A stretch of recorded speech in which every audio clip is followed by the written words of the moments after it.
Dando continuidade à história, Salomé, muitas vidas, um só coração.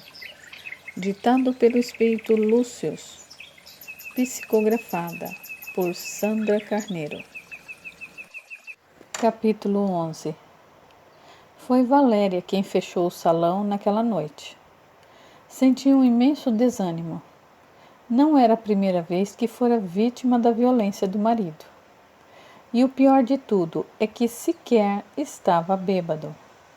Às vezes, ela dava essa desculpa aos conhecidos e parentes para tentar atenuar a agressão. Mas não era verdade. Edivaldo simplesmente ficava fora de si e a agredia, bem como aos 2 filhos que ela procurava criar com a maior dedicação. De família simples do interior da Bahia, viera para São Paulo em busca de uma oportunidade. Conhecera-o logo que chegara, quando ainda vivia na casa de uma tia.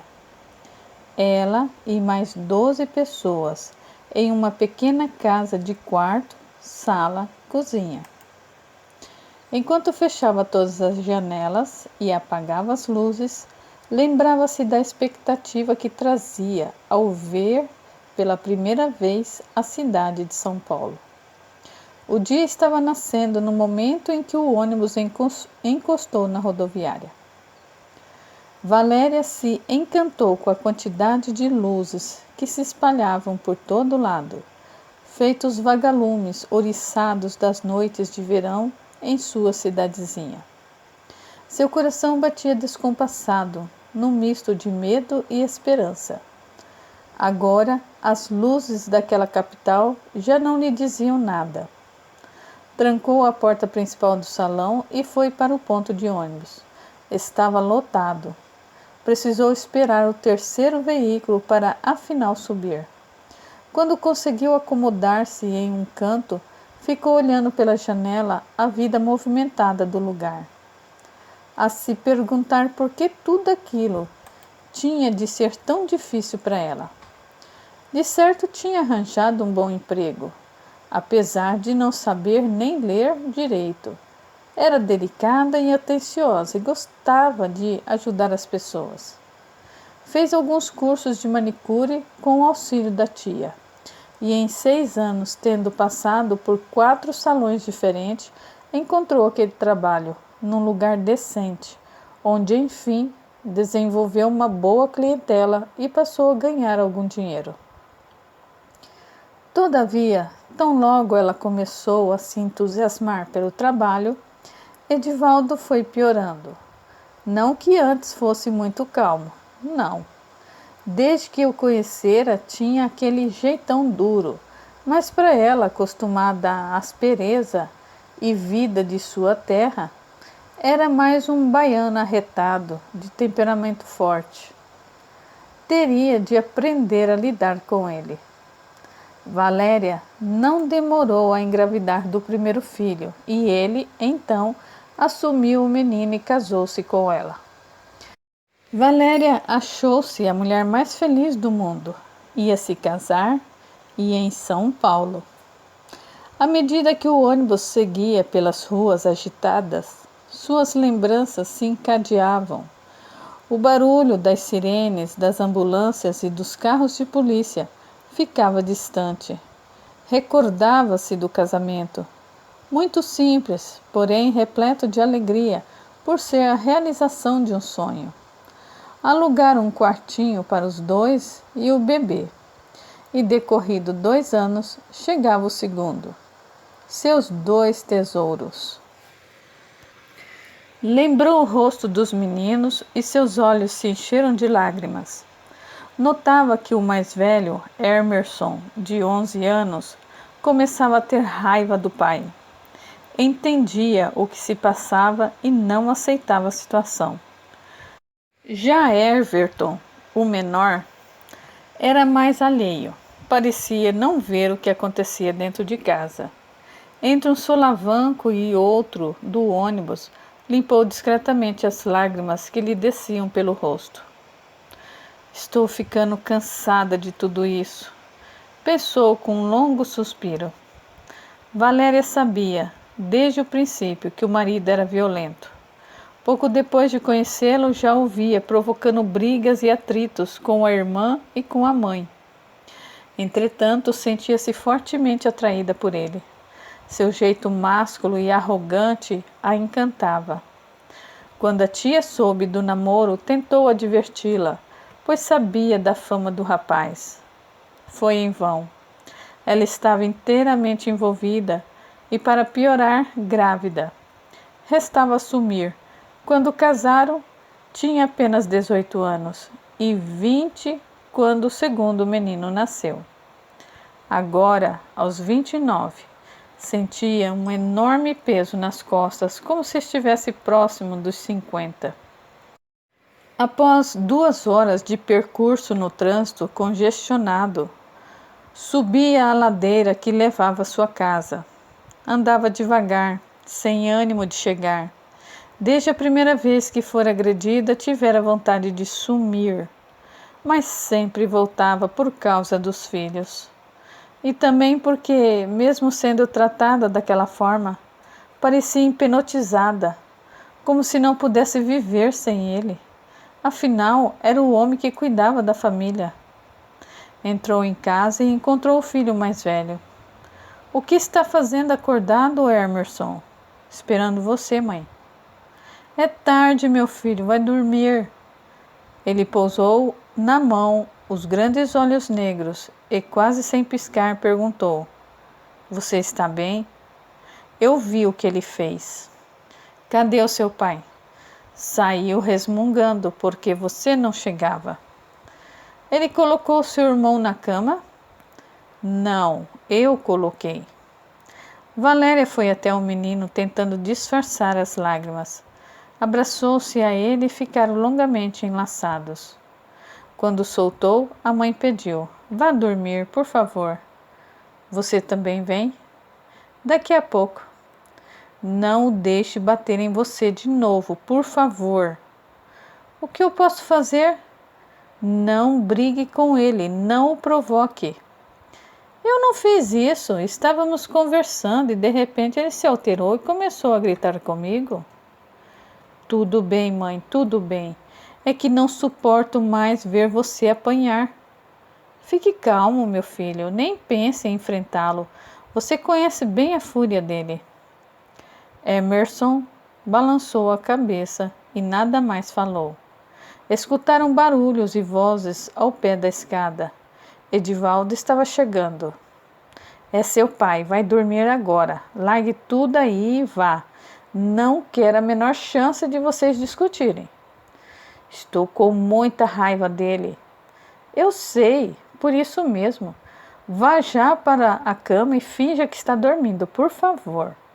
Ela insistiu, suplicante. O menino obedeceu e enfiou-se na cama, ajeitando o cobertor, quando escutou o pai fechar a porta da cozinha.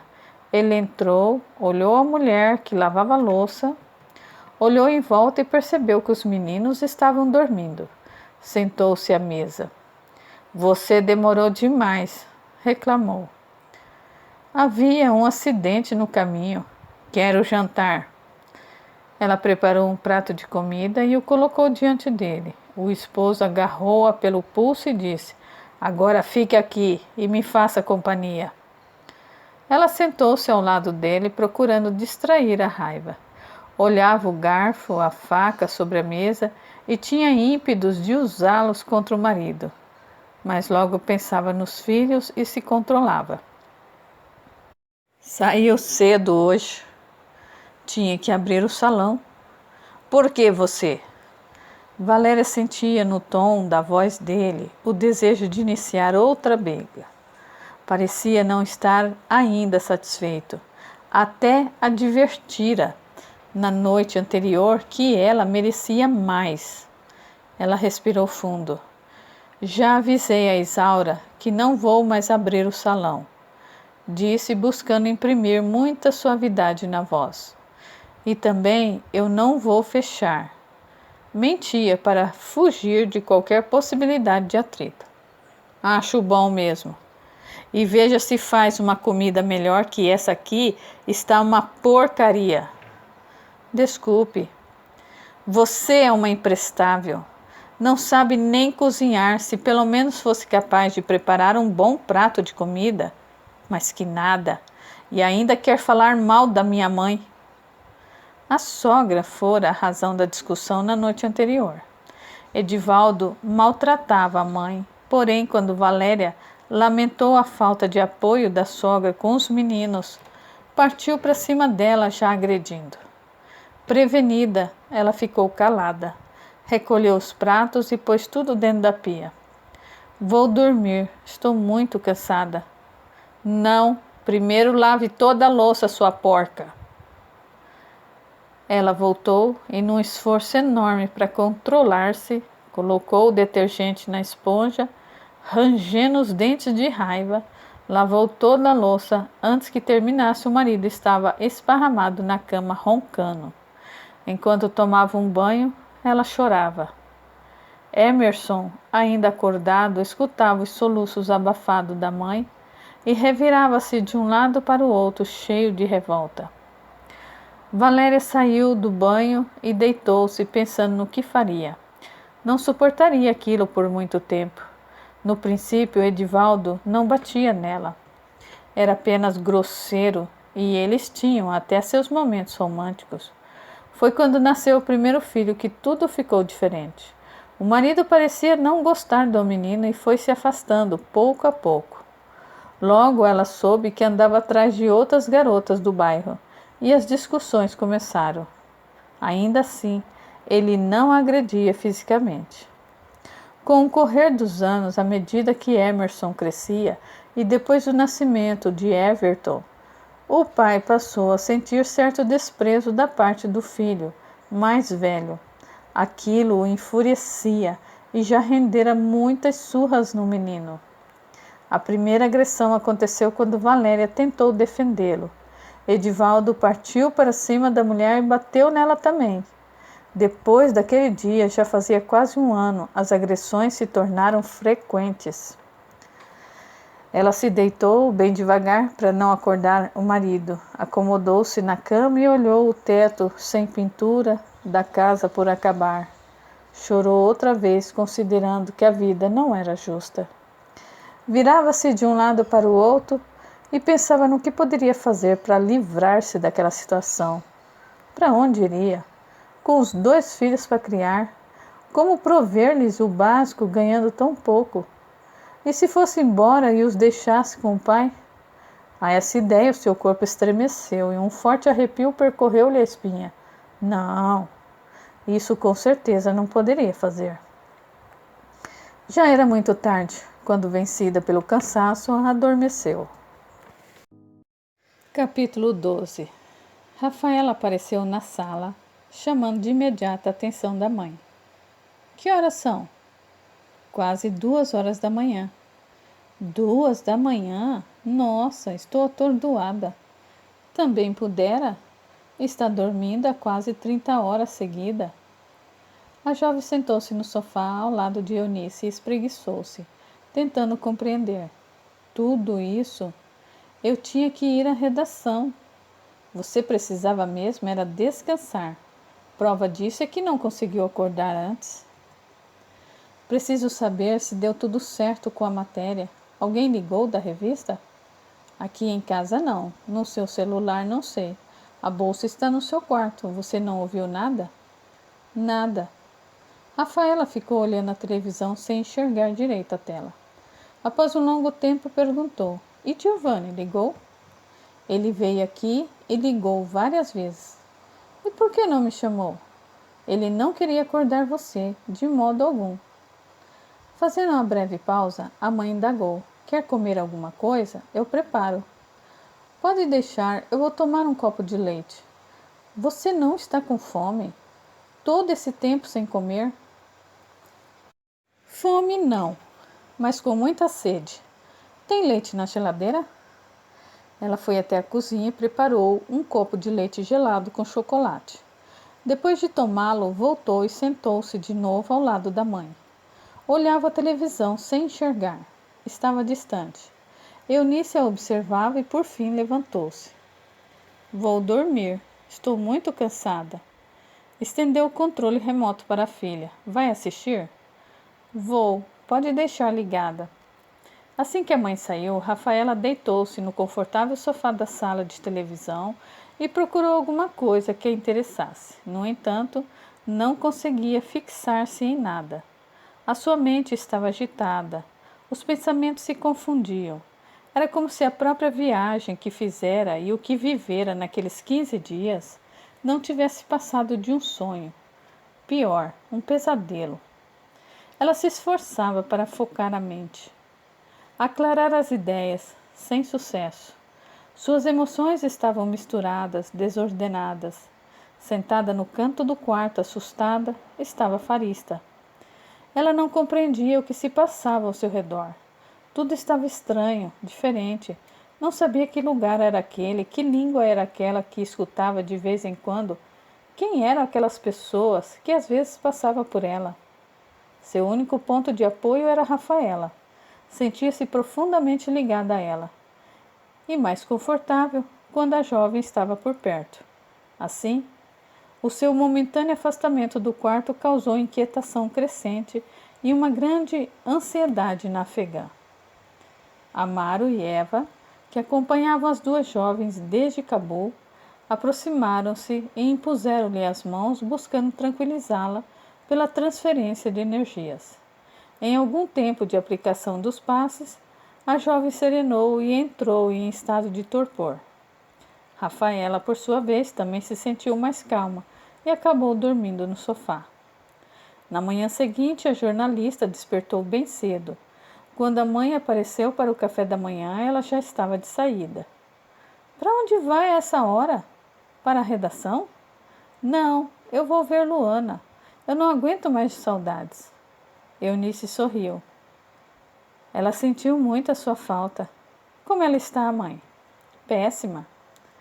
Não consigo acreditar que Bernardo fez isso. Imagine a sua prima, o tamanho da decepção. Por isso mesmo é que eu não me animo a me casar. Não por falta de insistência do Giovanni, não é? Eles prometem tudo, porém não cumprem. Não querendo aprofundar o assunto, Eunice desconversou. Não vai tomar o seu café da manhã? Eu preparo rapidinho. Eu tomo lá na casa da Luana. Pode deixar. Despediu-se e saiu para encontrar a prima. Eunice preparou o café, sentou-se na sala e ligou a TV para saber as notícias da manhã. De súbito, ouviu um barulho no quarto da filha. Levantou-se pensando que talvez Rafaela tivesse voltado sem que ela percebesse. Foi até o quarto, olhou para todos os lados, sentiu um forte arrepio pelo corpo. O quarto estava vazio. Farista, ao se ver sozinha, começou a esmurrar a porta na tentativa de abri-la. Só parou quando Eunice entrou. Olhou a mulher, suas roupas, seu cabelo curto e estremeceu. Onde estaria? Quem seria aquela mulher? Foi para cima dela e a fez estremecer. A mãe de Rafaela saiu do quarto e fechou a porta instintivamente com uma sensação funesta. Aquele incidente a incomodou e durante todo o dia não pôde tirá-lo da cabeça. Estava certa de que escutara ruído no quarto da filha. Ao se encontrar com a prima, Rafaela tomou um susto. A linda Luana, de longos cabelos loiros, havia emagrecido pelo menos uns 5 quilos e estava excessivamente abatida, com o olhar esmaecido e apático, sem brilho, sem vida. Ao se abraçarem, ambas choraram por um longo tempo.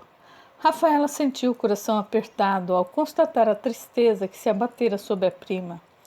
Incapaz de falar, apenas a envolveu com um daqueles abraços em que as palavras perdem completamente a necessidade de existir. Sem que a prima lhe dissesse uma única palavra, compreendia sua dor, como se o problema fosse com ela própria. Ao fim de um demorado silêncio, Luana, mais calma, enxugou os olhos vermelhos e comentou: Você está toda machucada. O que aconteceu? Em outra hora eu conto. Eu não estou querendo falar sobre isso agora. Eu só quero ficar aqui com você. Rafaela acomodou-se ao lado dela na cama, como as duas faziam quando eram crianças. Depois, sorrindo e olhando nos olhos da prima, repetiu: só quero ficar aqui, bem pertinho de você. Luana, profundamente confortada pela simples presença de Rafaela, deu um ligeiro sorriso. Então disse quase num sussurro: ele quer a separação. Não me conformo, Rafaela. Tudo é muito recente. Você vai precisar de um tempo. Rafaela olhou fixamente para a prima, uma das poucas pessoas em quem confiava de verdade, e acrescentou, suspirando: vai ver, foi melhor, Luana. Quem sabe você vai descobrir novas coisas. A prima não deixou que ela prosseguisse, berrou descontrolada: eu não quero descobrir nada, eu quero a minha vida de volta. Eu era muito, muito feliz, eu tinha tudo que eu podia desejar. Eu perdi tudo, Rafaela, tudo. Segurando-lhe as mãos com força, a prima contradisse: ainda tem os seus filhos, a sua vida. Pode começar outra vez, reconstruir. Olhe para você, Luana. É jovem, bonita, tem a vida inteira pela frente. A outra baixou a cabeça e, ao tornar a erguê-la, falou pessimista: eu perdi tudo. Não tenho mais vontade de viver. Isso vai passar, você vai ver. Abraçou a prima, que se pôs novamente a chorar. Rafaela passou quase o dia todo com Luana, tentando animá-la. Elsa exultou, confiante de que a chegada da sobrinha estimularia a reagir. Pelo meio da tarde, Rafaela despediu-se e foi ao encontro de Giovanni. Passaram o restante do dia juntos. Por mais que ele se esforçasse cobrindo a namorada de atenção e carinho, o rapaz a sentia distante, preocupada, infeliz. No dia seguinte, Rafaela voltou à redação e reassumiu suas funções. A partir daí, todos os dias, ao final da tarde, antes de sair do trabalho, a jornalista entrava em contato com Madeleine pelo computador, buscando notícias de Laila. Rafaela organizou suas prioridades e recebeu nova tarefa. Na reunião de pauta, considerou que deveriam continuar fazendo reportagens sobre o Afeganistão e a situação de seu povo. Garantiu que obteria novas informações, que mais pessoas famosas poderiam falar também sobre o assunto. Acho que temos outros temas relevantes, opinou Fernanda. Ainda há muito o que dizer sobre este, Rafaela defendeu. Em outra oportunidade, vamos fazer uma espécie de reportagens. Podemos desmembrar a matéria inicial em várias outras. Seria interessante. Não, correríamos o risco de as matérias ficarem cansativas. Não são todas as mulheres que querem falar nesse tema com tanta insistência. Como não? Ele é de grande relevância. Ou você acha que já compreende a situação das mulheres no Afeganistão? Não tem curiosidade de conhecer os motivos pelos quais aquela sociedade é assim? Não. Eu sei que é assim. O que eu posso fazer? Rafaela tentou apelar para os outros colegas, mas nenhum deles estava sensibilizado como ela para aquela temática. Ficou decidido que focariam outros assuntos. Ao final da reunião, um dos colegas comentou com ela, durante o café: desde que voltou, eu tenho achado você abatida. Não tenho dormido bem, sinto-me cansada. A viagem mexeu demais comigo. Ela retornou ao trabalho e prosseguiu com as suas pesquisas. Não iria desistir da ideia das matérias sobre os países árabes, independentemente da revista. 2 semanas depois, Rafaela chegou à redação e encontrou em sua mesa a última edição da revista. Uma foto com os olhos de Farista em destaque ocupava quase toda a capa. Pegou a revista, examinou a foto e não gostou muito do tratamento que recebera. Haviam carregado na cor dos olhos da afegã e descaracterizado a realidade. Não se podia ver direito a imagem toda, já que fora aproximada ao máximo para obtenção em primeiro plano dos olhos de jovem morta. Ao olhar aquela imagem, Rafaela experimentou um forte aperto no peito e uma sensação de desespero a dominou. Ainda mais abatida do que andava ultimamente, sentou-se e leu a matéria. Ao concluir, ergueu-se enfurecida e, com a revista nas mãos, foi até o escritório de Fernanda. Jogou a revista com violência sobre a mesa da editora-chefe. O que é isso? O que você fez com a minha matéria? Eu editei, por quê? Você mexeu tudo. Atenuou a realidade. Não está clara aqui como é a verdadeira condição daquelas mulheres. A situação de opressão e sofrimento em que elas vivem ficou disfarçada. Ficou melhor desse jeito, Rafaela. A matéria estava muito pesada, certamente dá para se ter uma noção de como as coisas aconteceram por lá. Não dá, não. Eu tinha feito um trabalho que desvendava o que é por trás dos véus das mulheres afegãs e você aliviou tanto que aqui não dá nem para saber nada. Ficaram apenas algumas informações elementares. Você precisava ter conversado comigo antes.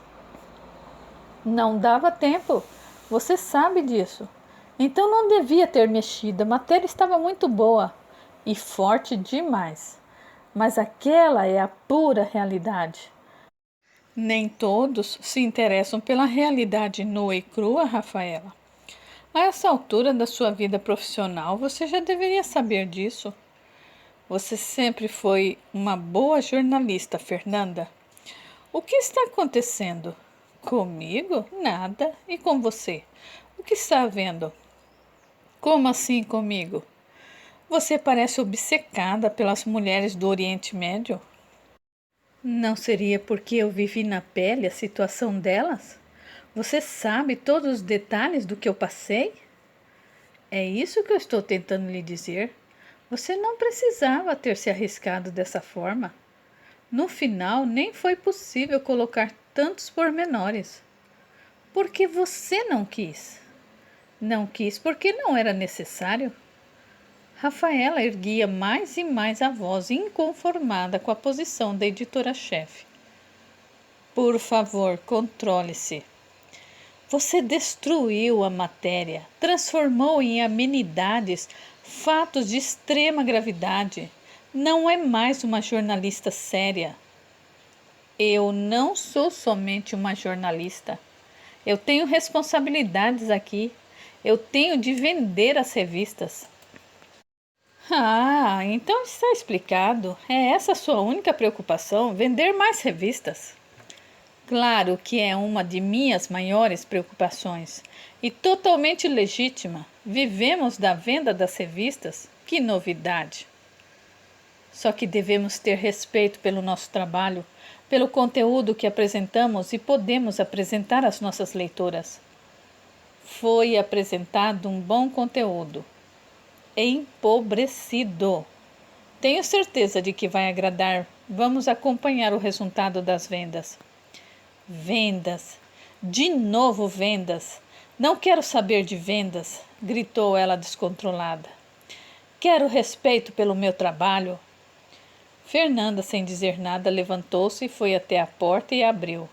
Então, fitou a jornalista e declarou firme: Nossa conversa acabou. Você está passando dos limites. Saia do meu escritório agora. Sem mais uma palavra. E controle-se. Eu não quero que volte a falar comigo nesse tom, Rafaela. Não pense que por ser uma jornalista premiada e competente pode me desrespeitar. Gosto do seu trabalho, porém, sinceramente, eu gosto mais do meu. Embora aprecie as suas reportagens, também preciso e acho bom vender revistas. Passando pela outra com um olhar fuzilante, Rafaela falou entre os dentes. Você se vendeu. Não tem mais ideais. Fernanda ignorou a provocação e fechou a porta com força quando Rafaela saiu. Acomodou-se em sua cadeira e resmungou. Petulante. Rafaela pegou a bolsa e saiu sem dar explicações. Foi direto ao escritório do namorado, que não ficava muito longe da redação. Teve de aguardar que Giovanni encerrasse uma reunião com os clientes antes de ir ao encontro dela. Que surpresa boa, disse ele, sinceramente satisfeito com a visita. Mas eu conheço essas sobrancelhas franzidas, essas ruguinhas na sua testa. O que houve? Nada. Só vim fazer uma surpresa. O que tem aí nas mãos? Deixe-me ver. Giovanni pegou a revista e a folheou. Leu alguns trechos enquanto Rafaela, irritada, andava de um lado para o outro. Parece muito bom. Não, não está. A Fernanda cortou tudo. Aliviou demais o conteúdo. Assim mesmo, me parece bem impactante. Sem conseguir controlar-se, Rafaela desatou pesado choro. Giovanni trouxe-lhe água e fez tudo o que pôde para acalmá-la. Como os soluços sentidos não cessavam, sentou-se junto dela e a abraçou sem dizer nada. Estreitando-a entre os braços fortes, acariciava suavemente os cabelos da namorada. Até que aos poucos ela foi serenando, e quando parou de chorar, ele a fitou e perguntou: "O que está acontecendo com você, Rafaela?" Pegou a revista nas mãos da jornalista. Apesar de ainda não ter lido a matéria, pelo pouco que vi, acho que está contundente. Fernanda já editou outras matérias suas. É o trabalho dela. E nem por isso eu a vi perder o controle dessa maneira. Você anda muito alterada, irritada, sem paciência e desanimada. O que está vendo? Para mim parece que algo a está perturbando e muito. Limpando as lágrimas e procurando recuperar o controle que detestava perder, ela procurou tranquilizar o namorado. Eu estou bem, Giovanni. Apenas um pouco cansada. Fez longa pausa antes de prosseguir. Sabe, você não faz ideia de como é a vida das mulheres naquele país. Não de todas, é claro, mas da grande parte delas. É muita injustiça. Incentivada pela atenção com que era ouvida, ela prosseguiu. Eu queria muito fazer alguma coisa para ajudar. Meu recurso mais importante é o meu trabalho, você entende? Eu queria que as pessoas que vivem no Brasil soubessem da realidade.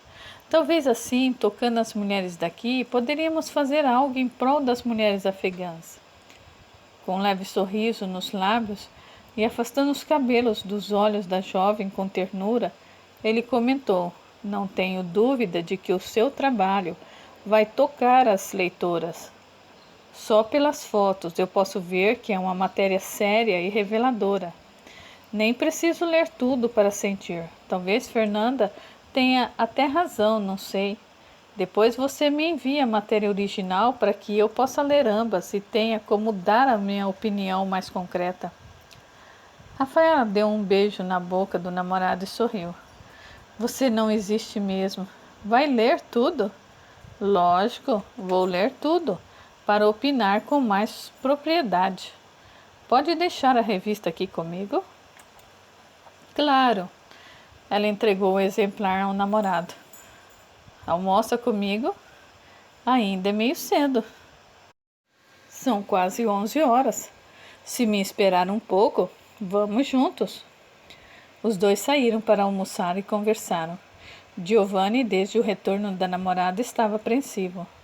Rafaela se mostrava abatida, emagrecera e ainda não recuperara o peso. Parecia constantemente preocupada e aflita. Por notar seu crescente distanciamento, ele se sentiu extremamente satisfeito com aquele momento de intimidade e carinho que viviam e procurou aproveitá-lo ao máximo. Giovanni a amava profundamente e lhe dedicava o mais possível de tempo e atenção. Namoravam há quase 4 anos e, se dependesse dele, já estariam casados. Desejava muito uma família, filhos, um lar. Queria construir a sua vida ao lado de Rafaela. A moça, entretanto, alegava que o casamento lhe tomaria muito tempo e que ainda queria concentrar-se na carreira. Mesmo do compromisso mais sério, havia fugido muitas vezes. Ele, paciente e determinado, conquistara-lhe pouco a pouco o coração. O relacionamento tornara-se mais sério, e daquele ponto não passava. por mais que Giovanni tentasse. Ao retornarem do almoço pelo meio da tarde, ele fez Rafaela prometer que tiraria o resto do dia de folga para repousar. Sentindo-se estranhamente cansada, a jornalista decidiu voltar para casa mais cedo e dar sequência às pesquisas. Para sua próxima reportagem, acomodou-se em seu quarto, ligou o computador e retomou a pesquisa.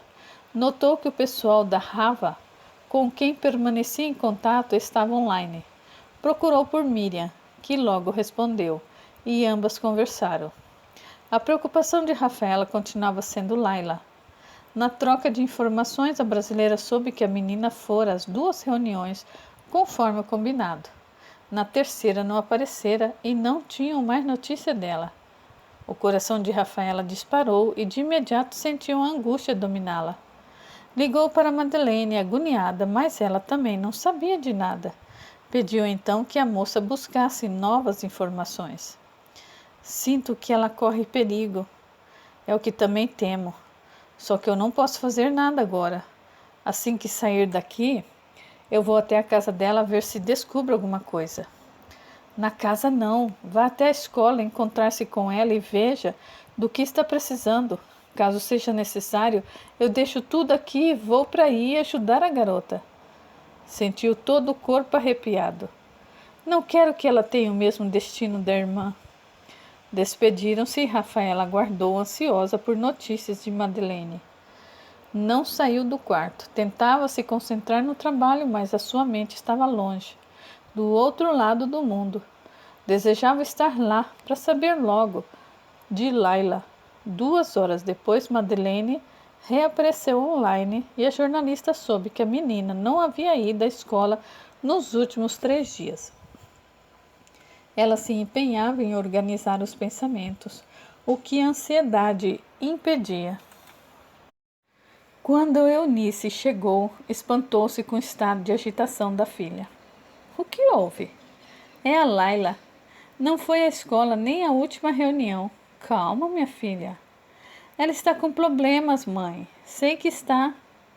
E você não está raciocinando direito. O que pode fazer para ajudá-la? Racionalmente, Rafaela, o que pode fazer? Ela está do outro lado do mundo. Sem esperar a mãe concluir, a jovem começou a gritar fora de controle. Diz isso porque não é você que está lá. Porque não é ninguém que você conhece. Está sendo insensível e egoísta. Olha aqui, Rafaela. Você está passando dos limites com essa história. Sei que foi uma experiência dolorosa e que você viveu um pouco da realidade daquelas mulheres, daquela sociedade. Todavia, estamos no Brasil. E, além do mais, do jeito que está você, não poderá fazer nada por ela. Claro que vou fazer. Eu vou para lá, atrás dela. Sentou-se de novo diante do computador e começou a procurar nas companhias aéreas. Eu vou comprar uma passagem e viajo amanhã. Você não pode fazer isso. E por que não? Tem o seu trabalho, a sua vida, seus compromissos. Vai largar tudo aqui. Por quê? Por alguém que nem conhece direito e que nem sabe se poderá ajudar? Pelo que você mesma me contou, não é simples assim. Rafaela clicava no mouse descontrolada, enquanto Eunice tentava argumentar, chamando-a à realidade. Ela dava a impressão de não escutar o que a mãe dizia. Ao lado, Farista, que presenciava a conversa sobre Laila, chorava apavorada, temerosa pela vida da irmã, e não parava de pensar nela. Desse modo, os laços energéticos que uniam Rafaela à afegã se fortaleciam, fazendo a angústia da outra reverberar em seu próprio corpo. A brasileira lhe assimilava os pensamentos como se fossem seus, sem imaginar nem de longe que partiam de outra mente. E sem saber direito o porquê, só conseguia pensar em Laila. A visão do seu rosto coberto de sangue a assaltava a todo momento. A mãe começou a ficar assustada. Aquela não parecia sua filha. Rafaela sempre soubera bem o que queria e fora muito determinada.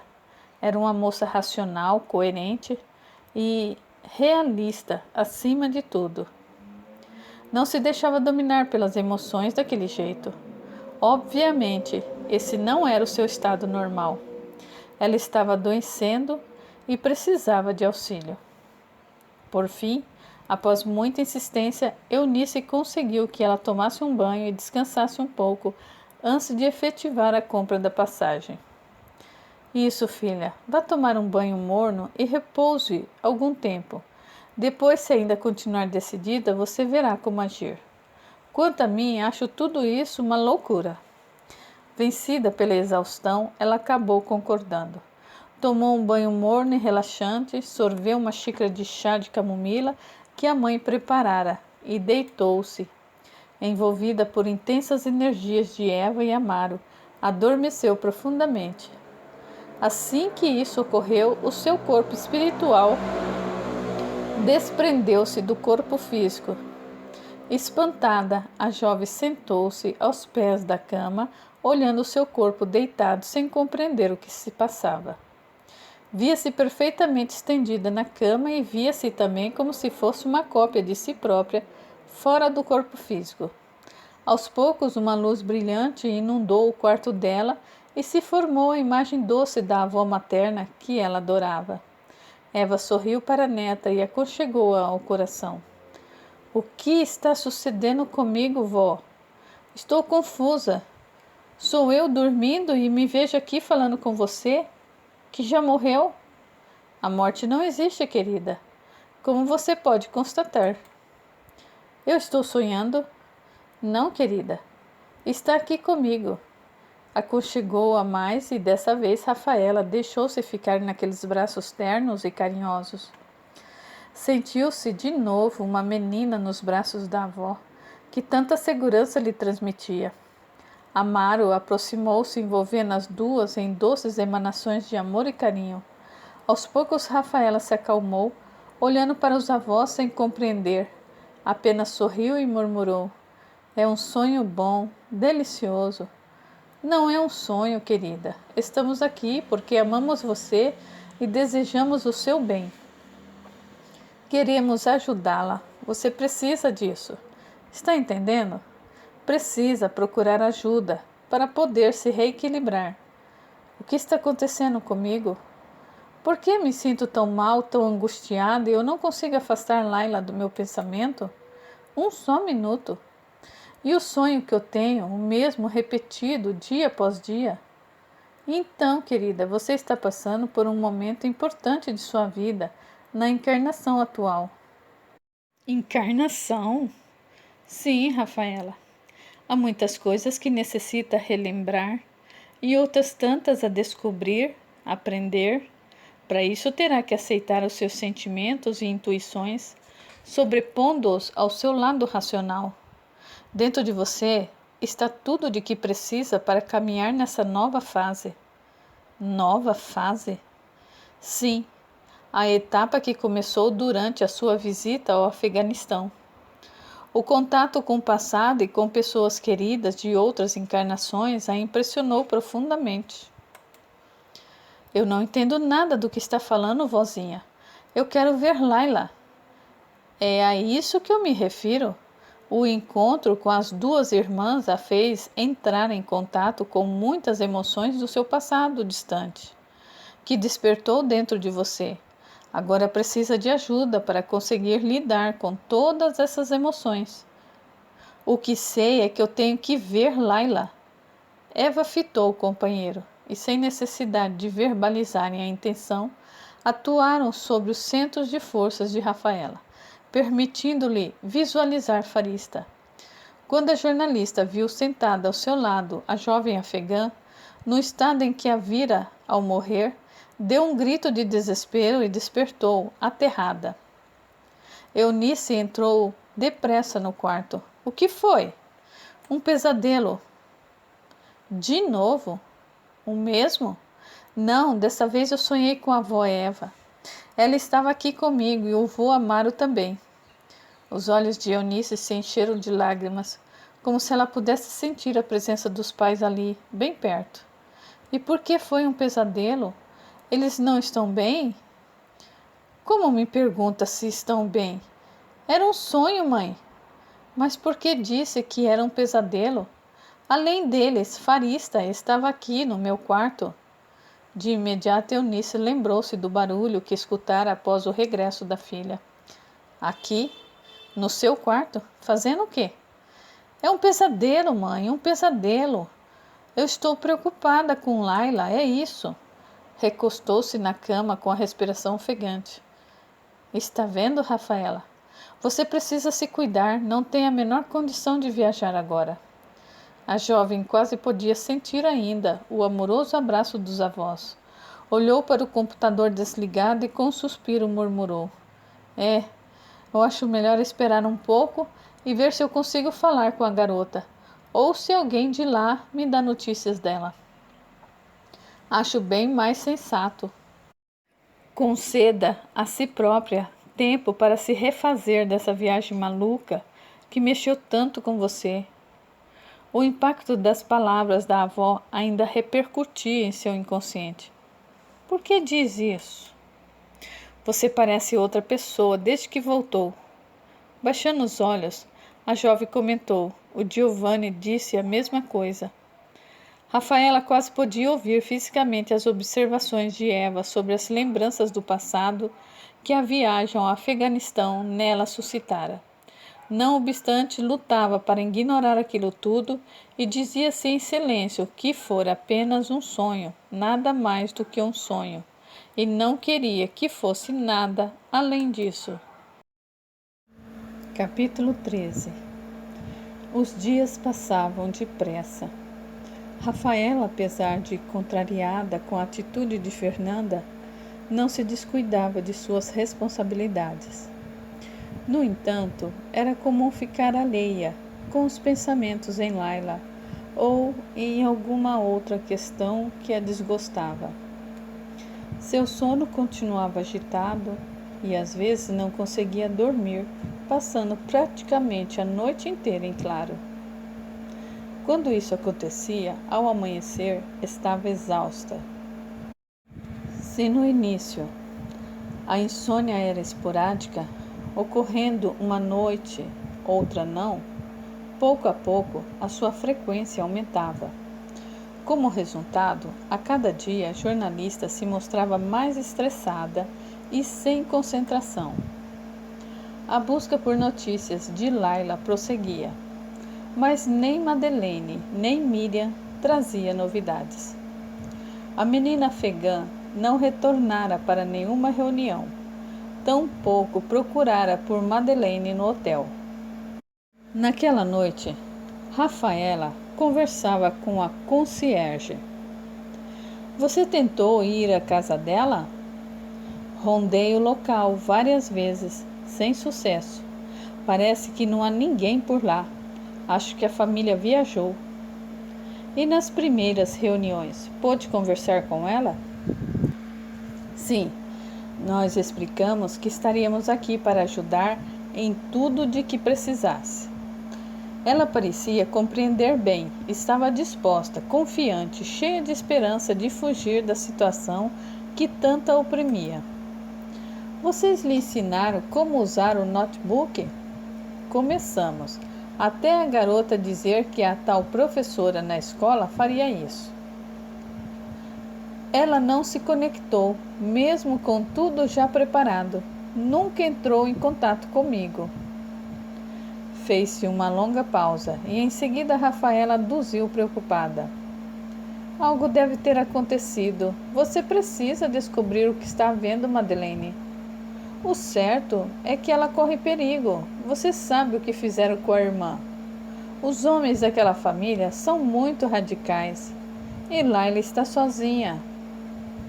Seu tom de voz se tornava mais desesperada a cada frase, e Madeleine, do outro lado da linha, podia sentir a angústia da outra. Eu vou tentar encontrar uma desculpa para visitá-la. Tão logo me organize melhor aqui no hotel. Não pode demorar. Tem que fazer isso rápido. Eu quero saber o que está acontecendo com Laila. Eu preciso saber. Meu desejo era ir logo para aí, encontrá-la, porém eu não posso. Ao menos por enquanto é impossível. Acalme-se, está bem? Eu vou ver o que eu consigo. Mantenha-me informada, por favor. Avise-me de qualquer novidade, qualquer coisa de que precise. Rafaela tinha o coração tomado de angústia e medo. Sentia medo de tudo, de sair de casa, do trabalho, das pessoas. Não partilhava os seus temores com ninguém. Guardava-os em segredo. Não obstante, ia gradualmente sendo dominada por aquele sentimento generalizado. Eva e Amaro acompanhavam-na com toda a dedicação, empenhados em ajudá-la e orientá-la, e muitas vezes através da intuição, em outras ocasiões, de forma direta, nos sonhos. Nada adiantava. Parecia que quanto mais procurava se aproximar, mais ela se afastava. Eu estou apreensiva, Amaro. Desse jeito, não há como fazê-la progredir. Não nos dá atenção, não nos escuta. Tanto ela como Luana não nos acolhe às sugestões. Então, estão completamente refratárias. Assim fica difícil ajudar.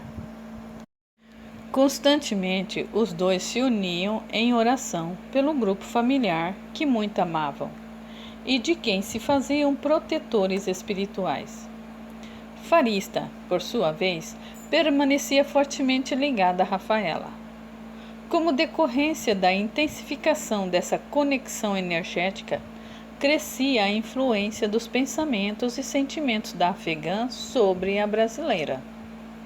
Muitas vezes, durante o sono físico, ela a via em seu quarto e, apavorada, voltava para o corpo, despertando assustada. O medo de dormir se instalava e ia tomando conta do seu subconsciente. Temia dormir e deparar-se com Farista. A obsessão pelo Afeganistão também se acentuava. A jovem prosseguia em suas pesquisas e estudos. Queria entender aquela sociedade, compreender a origem da dura situação daquele povo e principalmente das mulheres afegãs.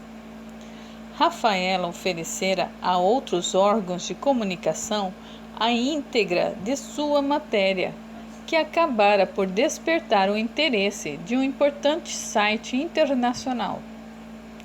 Na manhã em que recebera tal notícia, acrescida da perspectiva de que igualmente a publicassem em uma revista impressa, a jornalista saiu de casa animada, decidida a obter autorização para prosseguir com a negociação.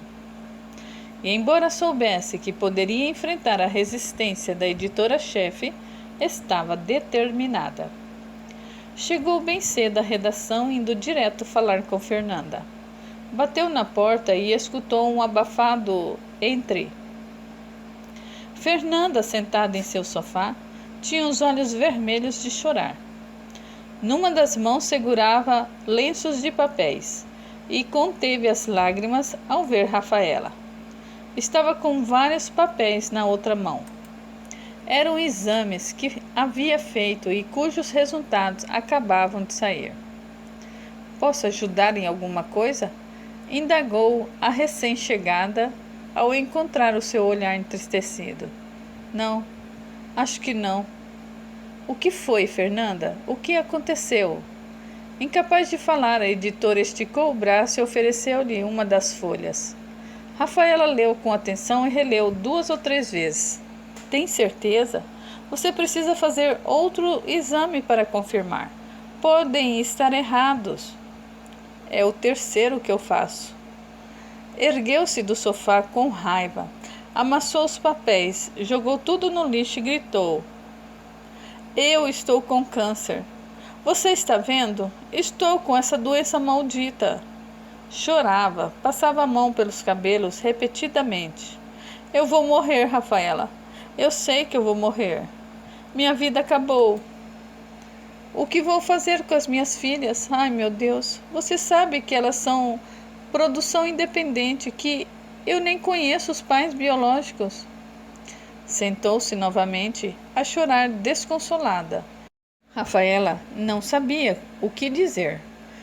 Sentiu como se o chão se abrisse sob seus pés. Fernanda sempre fora uma mulher resoluta, controlada e, acima de tudo, vitoriosa. Vê-la daquela forma tão fragilizada, tão desarvorada, deixou-a sem ação. Você já falou com o médico? Ainda não. Quando vai levar os resultados? Hoje à tarde. Recostou-se no sofá com os olhos perdidos. As lágrimas continuavam a descer pela sua face incessantes. Rafaela procurou forças no íntimo e balbuciou. Não pode se desesperar antes de falar com o médico. Hoje em dia há tantos recursos. Claro que a sua reação agora é natural. Porém, conversando com o médico, eu sei que achará um caminho para a cura. Eles vão tirar o meu útero. É isso que vão fazer. E os ovários também. Os dois. Eu vou precisar tirar tudo, Rafaela. Não serei mais uma mulher. Ficarei mutilada. Desabou de novo em sentido pranto. Rafaela sentou-se ao seu lado e segurou-lhe as mãos por um longo tempo sem dizer nada. Na verdade, a sua vontade era sumir daquela sala, desaparecer da redação, do prédio, ir para bem longe. Não sabia o que dizer para acalmar Fernanda. Não tinha uma palavra de conforto, de fé, nada. Sentia-se completamente vazia. Ficava repetindo que a ciência possuía recursos, que haveria um modo de resolver, mas não conseguia sentir a dor da outra. Não deixava que aquela dor se aproximasse dela. Sem saber como ajudar, terminou por sugerir: você deveria ir para casa ou conversar com alguém. Não conhece alguma psicóloga que possa auxiliar? No momento, eu não me lembro de ninguém. Vou arrumar uma pessoa para falar com você. Rafaela saiu e logo retornou com o número de telefone que entregou a Fernanda. Minha mãe a conhece bem, é uma senhora, tem seus 60 anos e muito experiente, de certo poderá ajudar. Você precisa de apoio profissional. Fernanda a olhava fixamente como paralisada. Quando afinal se levantou, pegou a bolsa, nela enfiou todos os exames, inclusive os do lixo, e declarou: eu vou ligar já para ela. E então eu vou para casa. Eu não estou em condições de trabalhar hoje. Enxugou os olhos e perguntou se era algo urgente que Rafaela precisava falar com ela. Não, nada urgente. Conversamos quando você voltar. São coisas de trabalho. Despediram-se e a editora-chefe saiu, antes que a redação se enchesse e ela tivesse de explicar a todos o estado em que se achava. Rafaela acompanhou-a com os olhos até a saída. Depois sentou-se em sua baia e passou um bom tempo com um olhar distante, condoída por Fernanda e preocupada com o que lhe sucederia. Naquele dia, nem ela conseguiu trabalhar, dada a enorme dificuldade de concentração. Interrompeu a importante matéria que vinha desenvolvendo e foi encontrar Giovanni, a quem sempre recorria quando estava confuso ou triste. Ele, que além de namorado era também o seu amigo, sempre a acolhia e a apoiava nessas horas. Jantaram juntos em um pequeno restaurante de que Rafaela gostava muito, uma cantina italiana. Durante o jantar, ela contou o ocorrido com Fernanda e revelou como se sentia abalada. Ao final, enquanto comiam a sobremesa, Giovanni comentou: ela vai descobrir uma saída, uma forma de lidar com a situação. Acho que você não entendeu. Às vezes é otimista demais. Ela está... Eu sei. Contudo, você mesma disse que a ciência atualmente tem soluções que poucos anos atrás eram impossíveis. Devemos ter confiança no futuro. Por que pensar que o futuro será melhor? Não dá para confiar em nada e em ninguém. Só vejo problemas e tristeza por todos os lados. Veja a Luana. Não consegue superar. É muito cedo, ela precisa de tempo. Daqui a pouco a separação completa. 3 meses e ela está tão abatida como no início. Na verdade, pior a cada dia. É porque não aceita. E dá para aceitar uma coisa dessas? Uma traição desse tamanho? É impossível. Por isso é que eu não me caso. O jovem pousou na namorada os olhos castanhos que brilhavam intensamente e afirmou carinhoso: Pode ficar tranquila, que eu jamais faria isso. Eu vou cuidar de você quando nos casarmos. Está bom assim, Giovanni. Eu não quero me casar, não quero mesmo.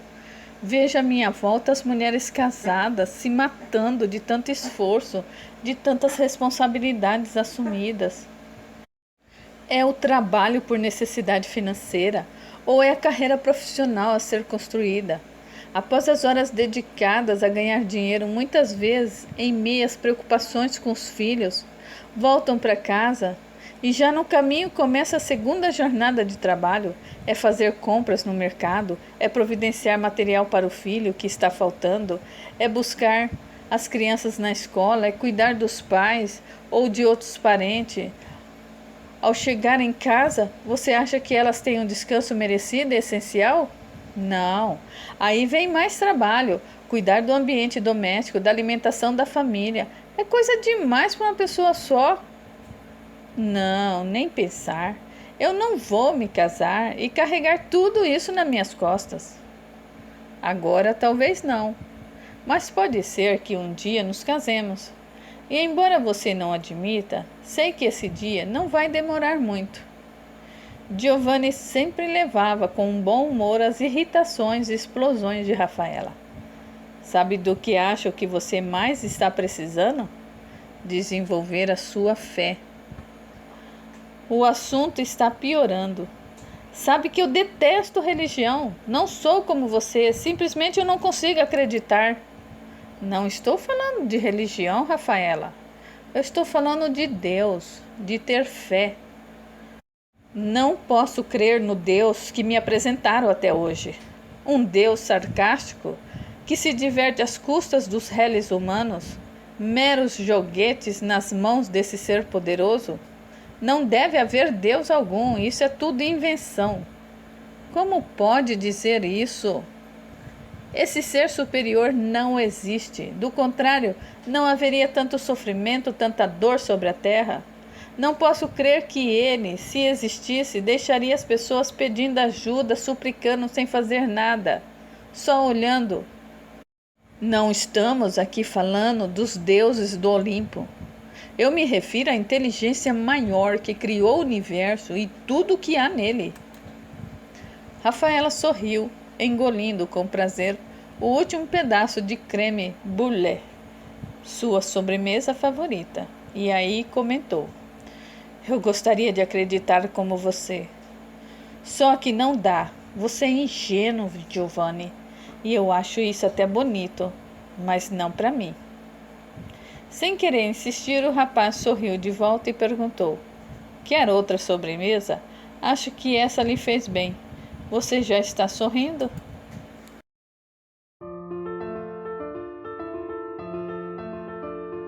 Aguardem, a história continua.